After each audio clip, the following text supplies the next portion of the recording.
Всем привет на канале Nova 4×4. Сегодня займусь интересным делом, а именно экономией денег. Все, воюя со своими автомобилями, пытаются как-то сэкономить, я в том числе. Есть в Defender такая штука, называется плита. Вот прекрасные инженеры Land Rover здесь сделали вентилятор, здесь сделали ролик. И это все посадили на плиту. Плита снимается тяжело. Нужно снять генератор, нужно снять помпу или иметь очень гибкие пальцы, чтобы открутить вот этот болтик. Ну, снять-то любой может. И плита продается как цельный элемент. То есть это плита 15 тысяч. Это кусок металла, с которым ничего не может случиться. Это ролик для ремня, который тоже в принципе вечный. Это шкив, здесь крутится вентилятор. И два подшипника. Один вот здесь, один вот здесь. Если прислушаться, то явно это неправильный звук. Это вбитый подшипник. Цена плиты 15 тысяч рублей. Вот я не знаю, как это делать, но мне кажется, любой подшипник можно вытащить и вставить вместо него новый. Я примерно подобрал, сейчас посмотрим, угадал я или нет. Вот наш подшипничек стоимостью 900 рублей. И плита стоимостью 15 тысяч. Я ее сейчас или поломаю, тогда мне ее придется быстро покупать, или я смогу вытащить дохлый подшипник и поставить новенький, красивенький СНРовский подшипник. Почитав интернет, все рекомендуют, что нужен съемник.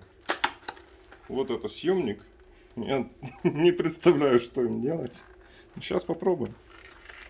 Глаза боятся, а руки делают.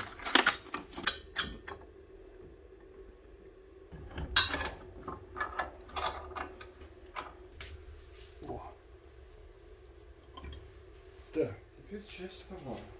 Чтобы что-то с чего-то сладило.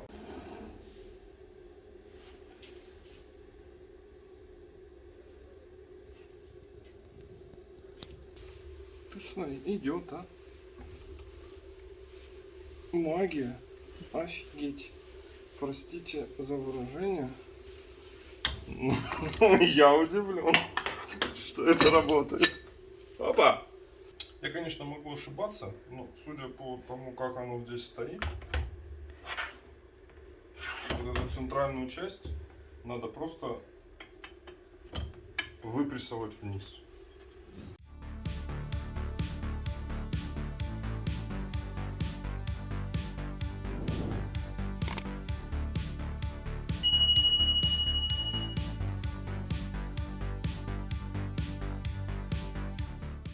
Та-дам!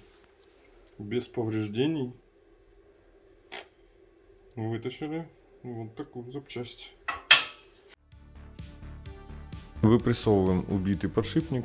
В качестве оправки обычная головка.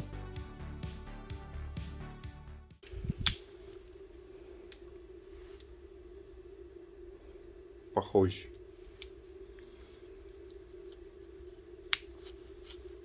Вообще не вращается. Этот мягонько. Запрессовываем новый подшипник. В качестве оправки используем старый. Это очень удобно.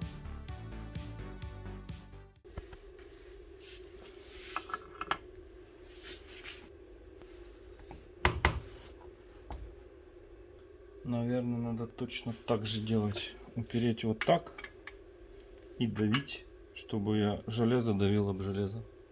Вот. Гениальная мысль. И запрессовываем вал шкива вискомуфты. Последний шаг.